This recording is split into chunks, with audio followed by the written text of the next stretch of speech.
Last June 2024, I made 10K a month for the first time ever. And in this video, I'm gonna break down what action steps I took. So there's 4 things I did to hit 10K. And along the way, some of the mindset shifts that changed. Now, this was a very quick sprint from 0 a month to 10K a month. So in May, the month before, I lost $1,400 and made $0. So I was just actively losing money with my business. And then I went from negative $1,400 to 10K in 1 month. So it's not like there's this whole drawn out period. I'm gonna show you guys how to do this in 30 days. And it's pretty simple. So by the way, now I make like 30, 40K a month and I run school communities for some of the biggest creators on the platform. I write copy, I'm a copywriter mostly, and then I do a lot of marketing, strategizing, and some coaching. Anyways, the first thing that I did was I got really pissed. So that's a mindset thing. But because I was so pissed that I'd lost money in May, I decided to go and email every single entrepreneur I knew, which was not a lot because I wasn't raised in an entrepreneurial family. I didn't have connections. I didn't have, a city nearby that I could go and just meet all these entrepreneurs. But I had some connections that I made through a local networking group. That was the first thing. And then online networking groups. And I had also invested into a business coaching program a couple months prior. And so I still had all my connections from there. And so I went and I emailed a bunch of people who I knew were entrepreneurs. And I sent them an email that basically just said, hey, how's it going, blah, blah, blah. How is XYZ project? I would connect with them, talk about something that was going on in their life. Just saw you posted this, or how's this project going, or something. And I call this a sandwich pitch. After I mentioned that one thing that, we have prior history on, then I would say, by the way, I'm a copywriter. I've done a little bit of copywriting recently, and I'm starting to bring on some more clients or expand my clientele. That just sounds fancy. So bring on some more clients sounds more natural. And just wanted to ask if you knew anyone shot in the dark that needs a copywriter. And I would always say shot in the dark because I'm not trying to pitch them. And I would also say, do you know anyone? Not do you need a copywriter? And then, I basically followed up with I'm happy to write them some free emails or something. I've been doing a lot with email copywriting, some content copywriting, and have been getting really good open rates with my emails. So totally shot in the dark, but I know you've got an epic network. And if you do know anyone, I would love to, chat with them. And then I would finish the email with by the way, super excited to see how it goes with that project, or, excited to see your continued growth on whatever. I would sandwich that close or sandwich that email. First, it starts with something personally about them. Then there's that pitch, and then there's another sandwich at the bottom referencing the first thing. So hopefully that makes sense. I sent out 40 or 50 of those emails in a span of a couple days and got a bunch of calls booked. And this is end of May I started sending these emails because I was pissed. Remember, I lost $1,400 in May. And so I start sending these emails out at the end of May because I'm just my family's watching me, everyone's watching me, and they know I quit my job and I'm still not making money 4 months later. And so I send out all these emails. That's the first thing I did.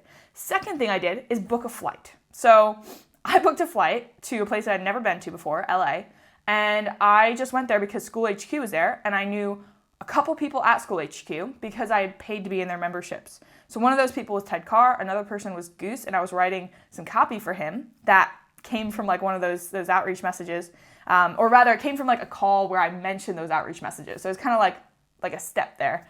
But as soon as that opportunity even came up that I knew someone in LA, I went there because I knew that there was more people there. And that was the biggest turning point was I started going to events. So I sent out the emails. I go to LA to go to these events, to get around other entrepreneurs, to meet people. And that's where I met my 2 first clients.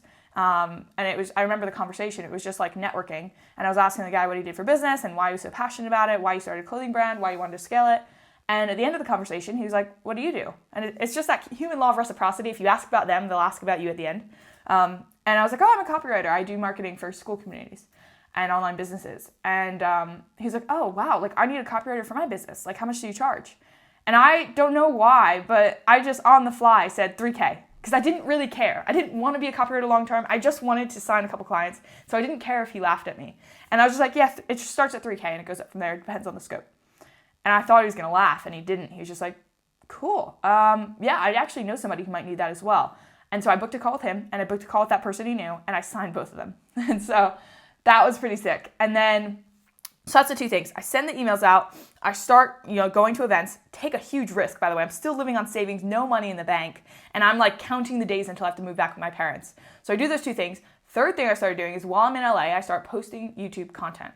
I start talking about school, talking about marketing, talking about just what I'm doing. Not necessarily even trying to teach it, but just kind of documenting it. And so anytime I'd get a win, I'd send an email out or I'd go to an event, I would make a video about it and I would just document it. And I made these 4, 5, 6 minute videos and I would just link a book a call link to that. And those started getting some traction. Not a lot, because I had 200 subscribers, but I remember one of them got like 1,400 views, one of them got like 2K views, and I started getting calls booked. So that started bringing leads in early June.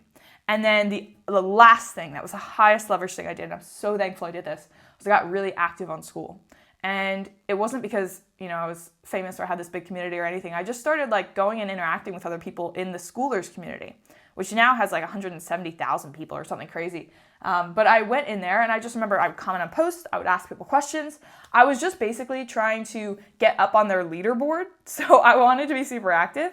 But what I didn't realize I was doing was I was building a brand. And so people started to DM me. They started to join my free community on Skool, where I still, like at that time, didn't know what I was doing in there. But I started to collect those leads, and then I converted those leads into clients. And so this is all happening the first couple weeks of June. And by the end of June, I closed out my first 10K month. And because I closed out my first 10K month, some way, somehow, I got invited to go to Skool Games, because I was also working for some Skool Games clients at that point, just through Skool connections.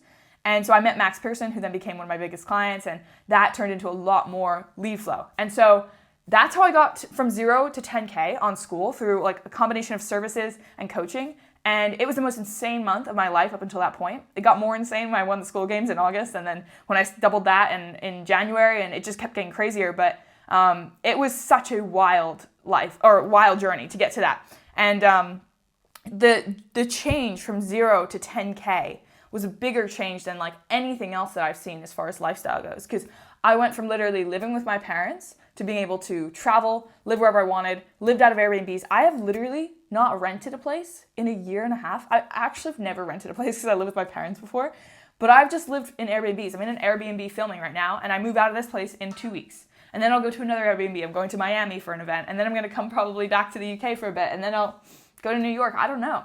Like, it's such a cool life.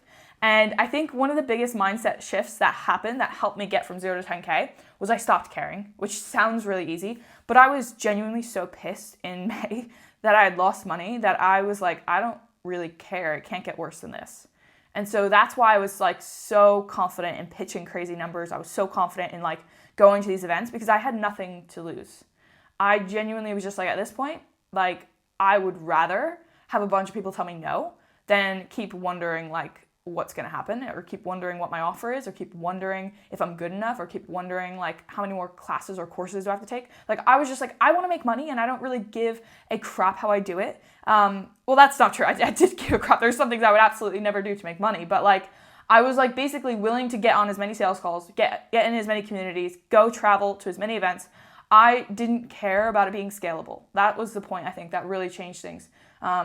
So that's the journey from 0 to 10K. Hopefully that inspires some of you guys. If you're trying to make that jump, just know that's something that doesn't have to take you longer than 30 days. And I say that genuinely. Like people think I'm trying to inspire them or trying to motivate the crap out of them when I say you can get to 10K in 30 days.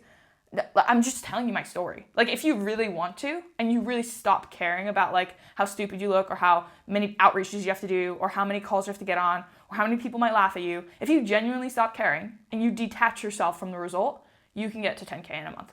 No doubt in my mind. Anyways, that's the wrap on this video. I'm going to go film another video. But if you guys want more help, or you want to talk to me one-on-one, then book a call below or join my free community. I'll chat with you guys in there, and I'll see you in the next video.